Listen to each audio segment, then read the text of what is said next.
Hi everyone, I'm Bonita, and welcome back to my channel where we talk about chronic pain and arachnoiditis. Arachnoiditis is the condition that I have due to an epidural that was botched by a physician for pain relief for a herniated disc. This happened a little over 2.5 years ago, and I still deal with daily pain. Some days are worse than others. The definition of chronic pain is daily pain that lasts more than 12 weeks. So, acute pain is pain that you have that is short lived, but chronic pain is something that just continues on a day to day basis. And it can really wear you down in so many ways. It can wear you down physically, of course, but also mentally, it can wear you down because of the stress and anxiety that it puts on you and the depression that it can cause when it goes on just long term. So, we're going to talk today about a few of the things that make chronic pain worse. Now, I am not a physician, I'm just a survivor of chronic pain, and I'm going to share with you some of the things that they say makes it worse, and then I'm going to also tell you my experience in these areas. A lot of these things are trial and error, where we have to literally try ourselves to see what works for us. And sometimes every day is different, and different things will work on one day that won't work on another. So it is not a cookie cutter plan by any means when it comes to dealing with pain relief. One of the things that they say can make it worse is being out of shape or being overweight. I can tell you that one of my son's doctors told him even 5 pounds overweight can put an additional 15 pounds on your knees. Now, if that's true for your knees, I'm sure that can be true for lower back pain, hip pain, or a lot of other areas when we carry extra weight. But how do we lose extra weight when we hurt so bad it's hard to move? That is the question in there. So I have tried to start losing weight to see if it would help my pain. Now, I can't tell you that it has helped tremendously, but I can tell you that I'm stronger and it's easier for me to get around having the less weight. It's easier for me to sit up in bed. It's easier for me to walk, even though walking is still painful. It is easier for me to do some things that I was struggling with before. I don't get as short of breath. Even though it's hard to go up the stairs, I was getting short of breath going up the stairs. So that has gone away. So a lot of those things I can see that the losing the weight has helped. Some of the things that I've done is just cut back on my calories, try to move more, try to walk a little bit and increase that as I can. On days that I feel good, I try to walk more. On days that I hurt a lot, I try to walk a little. And sometimes just getting out and walking, even though I start out hurting terribly, will sometimes make the pain better. Now, sometimes it will make it worse, but a lot of times it makes it better. And that was a surprise to me because I was experiencing those first 2 years that anytime I did anything, it made it worse. But this last part of a year that I've been spending, which I guess I'm moving into like 9 or 10 months of this third year now, I feel like when I move, sometimes it is actually better than when I first got up. I don't want to base my whole day's plans based on how I feel when I get out of bed, because I find if I do actually get out and do a little bit of moving, sometimes it makes for a much better day. I do some yoga stretches on days that I am hurting terribly bad. And I do that as a pain relief thing, just hoping that it will give me some relief. And usually it does. I had a really bad day a couple of days ago. I couldn't do most of the yoga stretches that I had pictures of, but I could do some of the really simple ones, and I just did them over and over. And I found that I loosened up before that session was over So I could do some of the other ones, and that helped tremendously. Now, when I went to go do the yoga in a room by myself with no one else around, I hurt so bad. I thought, this is terrible, but I'm so desperate. I'm going to try it. I'm going to try laying and putting my feet up against the wall. And when I tried that, I couldn't even straighten my legs out like normal. That's how bad it was.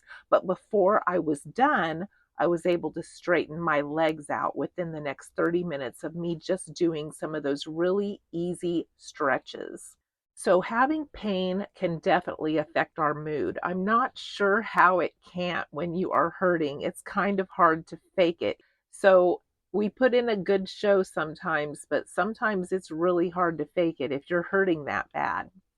Arthritis and nerve damage are two of the number one reasons that people complain of chronic pain when they go to the doctor. And I fall into the nerve damage category. Now, I had a doctor that was a neurologist that put me on amitriptyline 10 milligrams at night. It is actually for depression, but 10 milligrams is too low of a dosage to treat depression. But it's also used at that low dosage to treat chronic pain.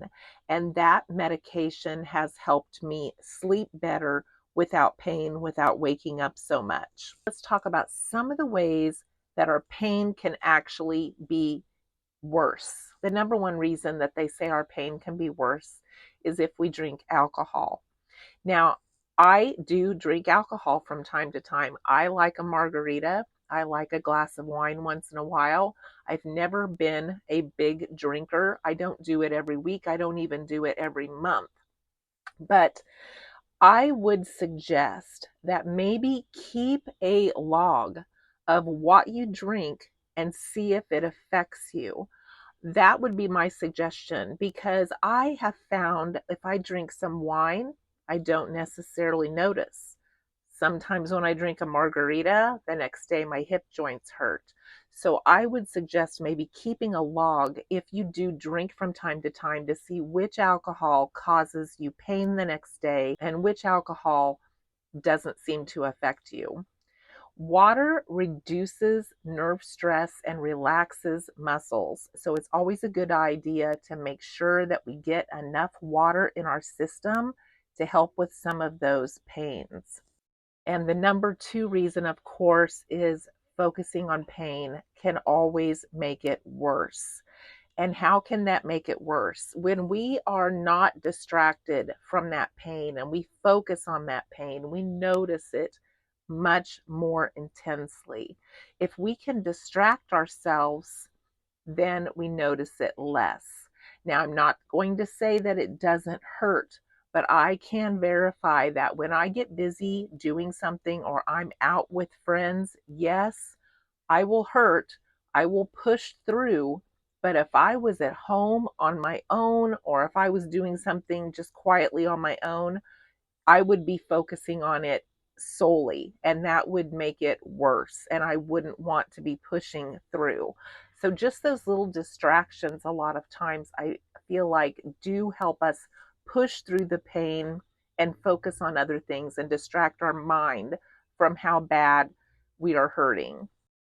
Many people will even have learned pain behaviors where they will limp or where they will grimace or have, the facial expressions of pain, and they just become there all the time.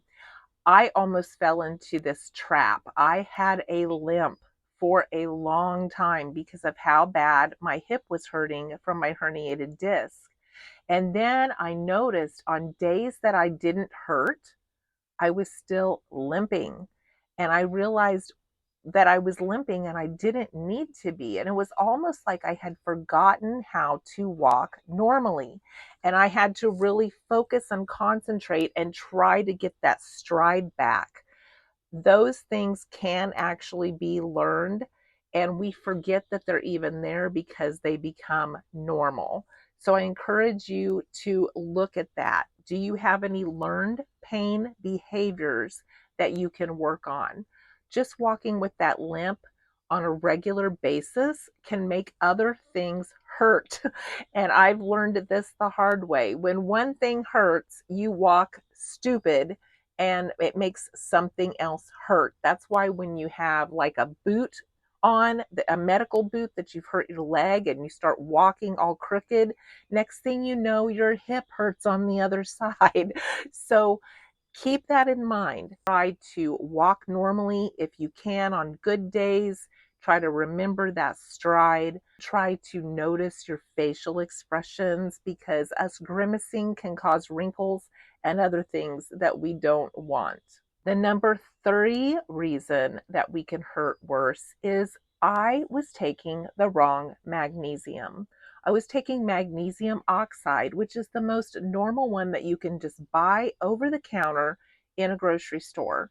And I didn't really know the difference. Now, there's tons of medical YouTubers on here that can explain the difference between magnesium oxide and magnesium glycinate.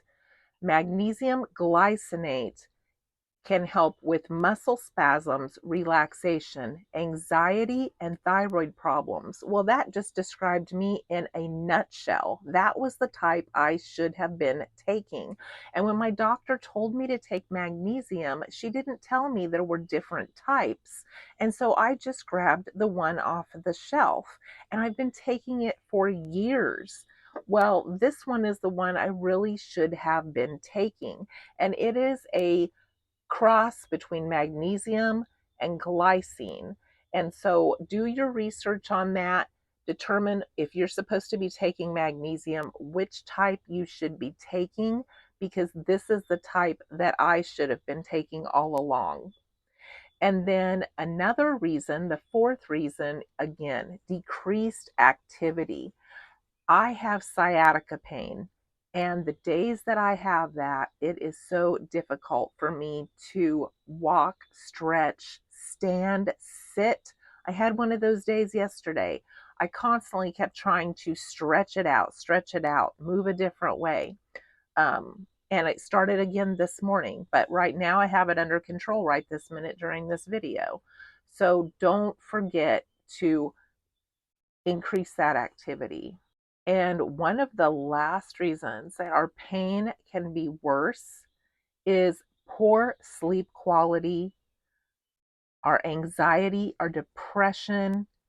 It can all make it worse. And those are all side effects of being in pain. So you just get a circle of I'm in pain, I'm sleeping bad, I have more anxiety, I have more stress, I'm sleeping bad, and that whole cycle can just continue. So if you can talk to your doctor about that, like I did, and then he put me on that amitriptyline, or your doctor can find something for you to help your sleep better, it improves your mood, your stress, your anxiety, so that you can try to do some of these other things and be more cognizant of your decisions. Our decisions become poor when we're in pain. We don't think them through. We are just focused on that pain, like 3/4 of the decision, and 1/4 of the decision is just an impulse decision because we're so focused on that pain. So if we can get those sleep cycles and that stress and anxiety decreased, then we can make better decisions. And that helps us all the way around on these other areas. So I hope this has been helpful for you today. If it has, please give me a thumbs up. I would love to have you join the channel. If you have any comments, please leave them below. Let's help each other as we maneuver through our chronic pain. I hope you have a pain-free day.